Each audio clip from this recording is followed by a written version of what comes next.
Greetings petrolheads, my name is the Tom, you're on my gaming channel, and it's time for another episode of Automation, the car company tycoon games. So I'm gonna be doing another review today, and it's the DC New Era Sledgehammer, built by Donavan Chapman, one of my longtime channel supporters. I appreciate it very much. Now, one thing I did for you is that I clicked this button right here because the car was showing up just, you know, plain red without any fixtures.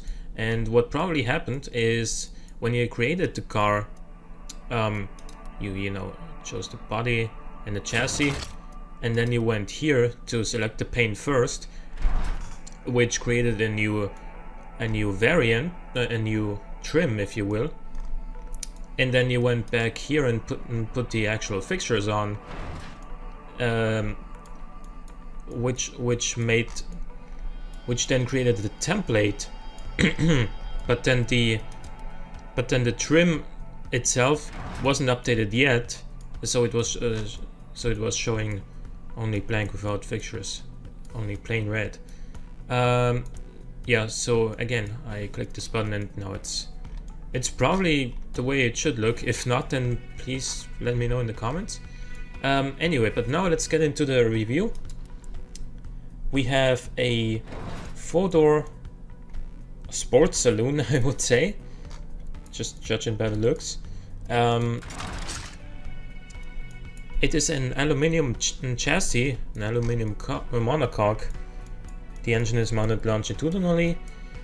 We got double wishbone suspension front and rear, and polymer panels. So plastic panels because they're light and cheap. That's pretty much the ideal choice for a car like this, I would say. Even though, of course, plastic is not a highly prestigious material, but still.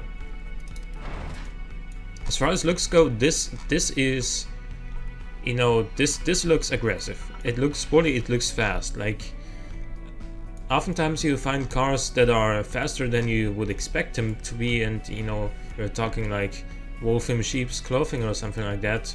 It's a common phrase for that. But this definitely doesn't fit in the category, because you expect this car to be fast. You know, you see this in your rearview mirror and you're like, oh, okay, he's gonna overtake me any second now. And then it passes by and you see the quad exhaust, the big wing, and you're like, shit dude, that's gonna be a really fast car. And it is all-wheel drive and powered by this engine right here. It's a 3.1 liter turbocharged inline-4 engine. Now usually you don't see an inline-4 engine this big, but probably, well, it seems to be working for this car. It is made from all the best materials. It's got dual overhead cams with 4 volts per cylinder, no VVL though. And again, all the best materials for the bottom end. You get a really flat power curve in the top range. And it's got very high bore to stroke ratio.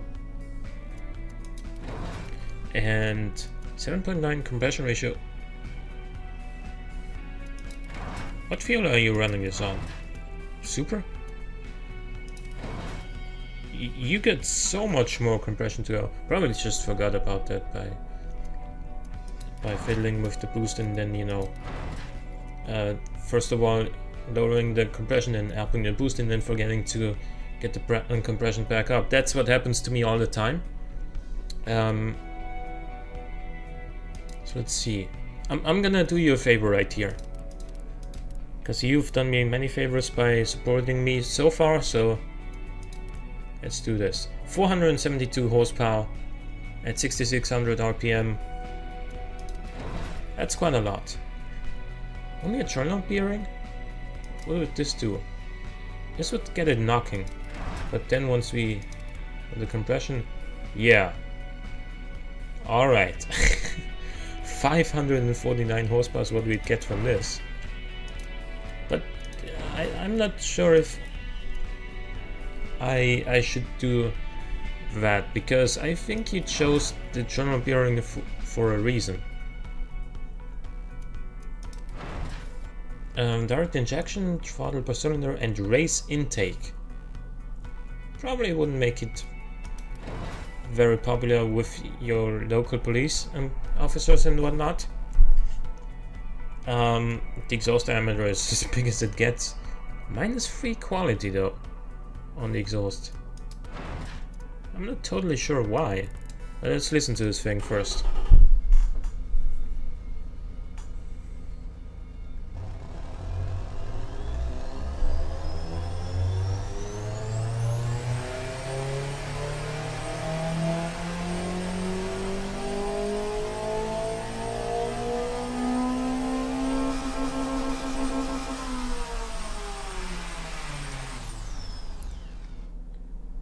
Wow, this revs really high for a 3.1 liter 4-cylinder engine. I can actually, this is kind of crazy.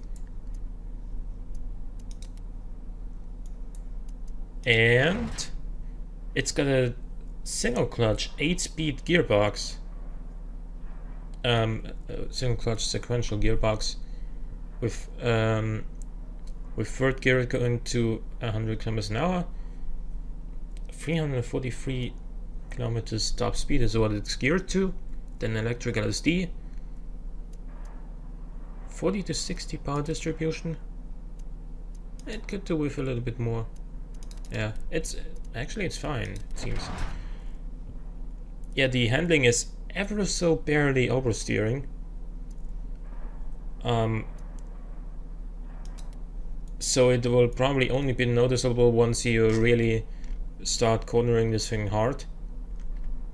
However, I imagine that if you do get turn in oversteer, then the overdrive will make it so if you just stay on the throttle just a little bit, then the overdrive will make it so the car will get some more grip and it's gonna stabilize the car rather than, you know, making it go sideways all the way.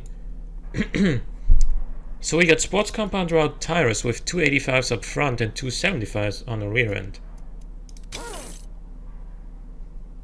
Look at this, actually. 275s front and rear will give this a very, very strange handling curve. Yeah. So 285s is what we used to be at. Oh, 285s I said. There we go. 19-inch rims for this body is kind of silly. I mean, you can probably get 20 inches as well, but it would be even more silly. But you know, this, as I've said before, this car is not a wolf in sheep's clothing. You can see right away that this is gonna be sporty and fast, especially with that huge, what I imagine would be carbon wing on the rear end. And vented discs with only 3 pistons up front and 2 pistons on the rear, and it does cause a little bit of brake fade, so you can increase the pad type.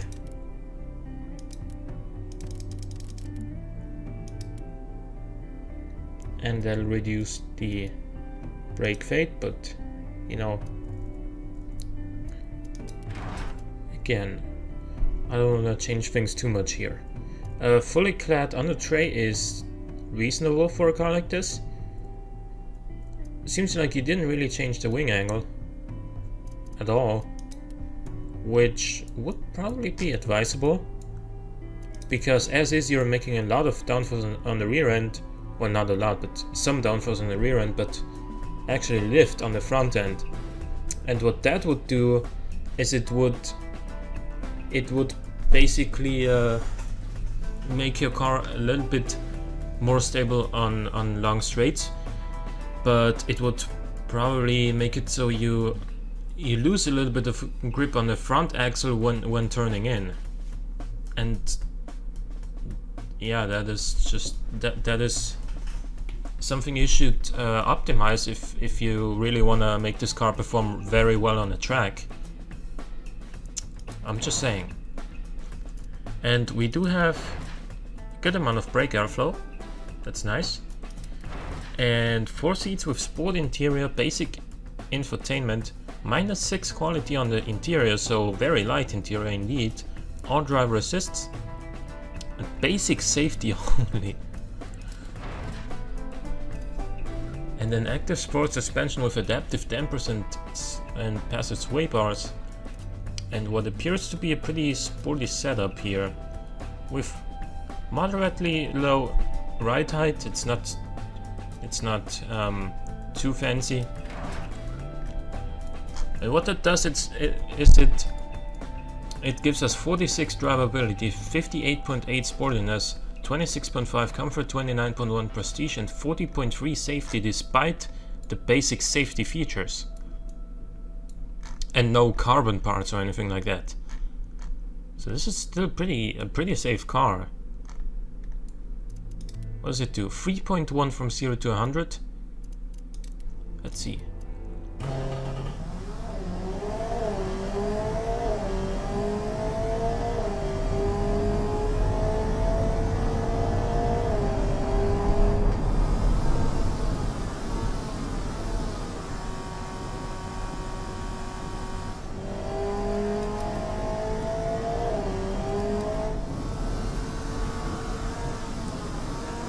One thing you can notice is that it is not holding the gears up to 8,000 RPM, because that's how the game works. If you're making, I'm gonna shut it up here. If you're making your peak power at 6,600 RPM like this car, or at any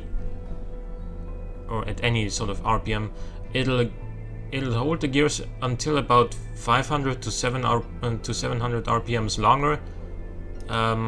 And then it's gonna shift. But if you have a rev limit that exceeds those amount of revs, then the rest of the rev band is just not gonna get used.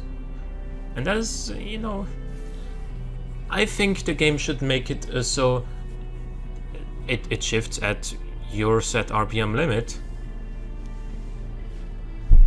That means in reality, if you go back to the engine, with a rev band like this, you would set the RPM limiter at 8,000 RPM. So you would, you know, make the revs climb and all that, and then all the way over to 8,000, then shift, and then when you get, then after a shift you end up somewhere here, I guess, at 5,500 or something, and you're right back into the power band. Whereas as it is now, with shifting at 7,200, you end up further down, like here, and between here and here would be another like 30 horsepower or so, maybe 40, and then that extra power after a shift does make a difference in longer acceleration, like on longer straights where you have to really put the hammer down and accelerate as hard as you can for a longer time. That would really make a difference. But yeah, so this is the way this game works right now, and unfortunately some of the revs get wasted here a little bit. Overall, how do I feel about this car? It is a very sporty car indeed. Could use a little bit of optimization on the aero tab, and maybe on the engine as well, because as we saw, just giving it a, what's it called now, giving it a ball bearing would increase the amount of power significantly without really, you know, without really making anything else worse. And then the reliability is still good for a car like this. The cost is, well, 20,000 to build, so that means about between 50,000 and 60,000 to buy. That would put it definitely way above even the strongest Evo 10 or whatever generation it is the most current one. It would put it above every sports sports sedan made in Japan for sure, not above sports sedans made in Germany though, like the BMW M4, where, you know, this car would just absolutely destroy the M4 in a straight line. I'm not like, I don't know how well the M4 performs around the effort track. I don't have a time available to compare this to, but what did it do? 121.7. This is definitely fast enough for a car in this price category. I'm not sure, like, as I said, I don't know what the M4 does, if it's faster than that or not. I imagine it's probably gonna be about on par. So for a car to be on par in performance around the track with an M4, with significantly more straight line performance for way less money, is actually quite a good deal. And it doesn't really suffer in practicality or anything like that, because look at that boot. If it starts like here underneath the back window and goes all the way here, it's definitely big enough, and it's got 4 doors, unlike the M4, but then again you can get an M3. So yeah, I like this car. It's pretty well built, aside from the aero and a little bit more engine optimization. But other than that, I think you did a pretty good job. And I hope you guys enjoyed the episode. If you did, please click the like button, it helps out a great deal. Subscribe if you want to see more in the future, but for now, thanks for watching, and I'll see you next time.